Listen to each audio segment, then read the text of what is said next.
Hello and welcome to M&A Murders and Accusations, the good, the bad, and the ugly of selling your business. We dig into what you need to know and how not to kill the sale of your business. Now here's our host, Rick J. Krebs, Mergers and Acquisitions Advisor. Hello, this is Rick J. Krebs, M&A Cowboy, coming at you from Heber City, Utah, talking about M&A, murders and accusations, all things about selling a business, and don't kill your sale. Don't kill your deal. So today I want to talk about 4 things that a business owner needs to know when you sell your business. If you're considering a sale, you absolutely need to know these 4 things. Number 1, they're going to require training from you. There's a certain amount of training during the transition, and that's going to be part of the deal. Typically 30, sometimes 60 days, sometimes it's 2 days. What I often see is they'll negotiate, say 30 days, but after, a week or so, the buyer and seller are tired of looking at each other, and the buyer's like, yeah, get out of here, go play.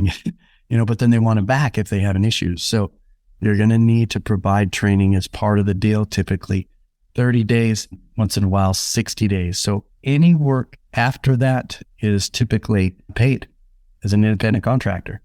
What I do like to see as part of the transition and training, I do like to see an extended period where you're available for X number of hours for 12 months after the closing. If the buyer gets in a bind with a customer or with a client and they need some help, they're going to want you to be available, and you're going to want to be able to help them. Why? Because typically you got a seller note or earn out. So some of your money is tied to their profitability. So I typically see that, and I like to put the number of hours and what it is, at its own consultation as needed, 10 to 20 hours for an extended period of time, usually up to a year. And that's it. So he's not calling you every Sunday night at 11 o'clock wanting to bend your ear about what this employee did and so forth. Okay, number 2 is a non-compete. If you're selling your company, you have to be absolutely certain. Absolutely certain that you're not going to be in this business or go into this same business for 3 to 5 years. The buyer does not want to pay you all this money and have you compete against them. So you're going to see non-compete agreements as part of every transaction, and they are from 2 to 5 years typically. Number 3, takes work. If you're selling a business, I'm going to warn you right up front, it's a lot of work. You're going to hire a broker, M&A advisor, and they're going to do a ton of work, but you also, it's like a second job. Just prepare for it. You've got a big paycheck coming at you at the end, but it is like a second job, and some of it is weekends and some of it's evenings. This is the last thing you want to hear, but the first thing you need to hear. It's work. It's a little bit like a second job, and a lot of it's done after hours. Why? Because the sale's confidential. We usually don't tell employees or customers or anyone that it's done, and that you're doing it until it's all done, and then we tell them about it.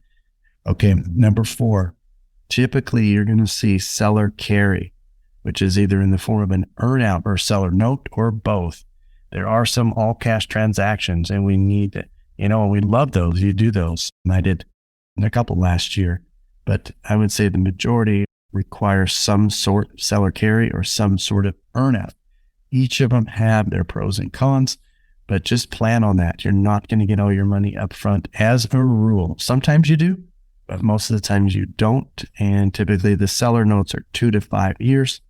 Banks have a little thing that they like right now called a standby provision, which means that they, according to the bank rules, that sellers are not supposed to be paid on that note until the first mortgage is paid off, which is 10 years. Buyers and sellers hate it. There's some different things that people do, but just plan on carrying a note and know that you're in second position behind buyers and behind the bank. So those are 4 things that you absolutely need to know about selling your business. Thank you, and have a great day. Thank you for attending our podcast. We invite you to join us for future episodes of M&A Murders and Accusations, the good, the bad, and the ugly of selling your business. You can also visit us at www.bsalesgroup.com or email Rick directly at rick@bsalesgroup.com.